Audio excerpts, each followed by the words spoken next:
ఓం శ్రీ గురుభ్యో నమః. శ్రీ మాత్రే నమః. ఈరోజు మన జగద్గురువులైన ఆదిశంకరాచార్యుల వారి జయంతి. అనంత సంసార సముద్రతారా నౌకాయితాభ్యాం గురుభక్తిదాభ్యాం వైరాగ్య సామ్రాజ్యద పూజనాభ్యాం నమో నమః శ్రీ గురుపాదుకాభ్యాం కవిత్వవారాసిని సాకరాభ్యాం దౌర్భాగ్యదావాంబుధమాలికాభ్యాం దూరీకృతానం రవిపత్తితాభ్యాం నమో నమః శ్రీ గురుపాదుకాభ్యాం నతాయయో శ్రీపతితాం సమీయో కదాచిదప్యాసదరిద్రవర్యః మూకాశ్చ వాచస్పతితాహితాభ్యాం నమో నమః శ్రీ గురుపాదుకాభ్యాం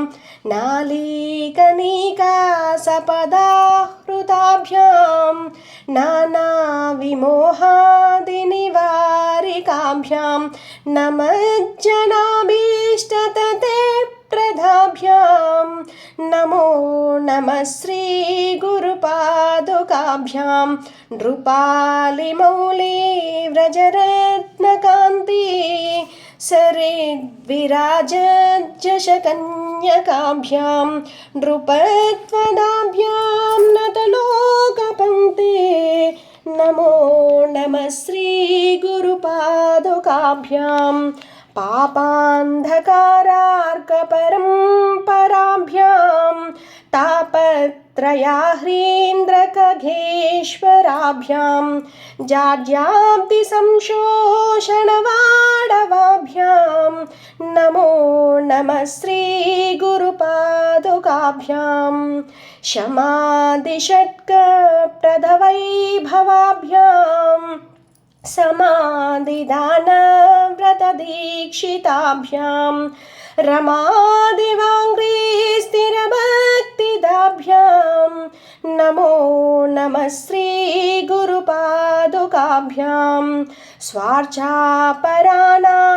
అఖిలేష్టదాభ్యాం స్వాహా సహాయాక్షధురంధరాభ్యాం స్వాంతశ్చ భావప్రదపూజనాభ్యాం నమో నమః శ్రీ గురుపాదుకాభ్యాం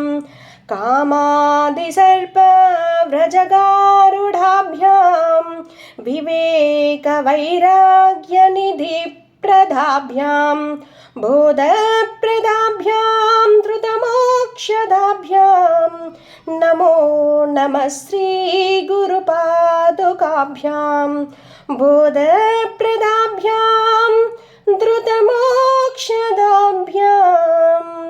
నమో నమః శ్రీ గురుపాదుకాభ్యాం.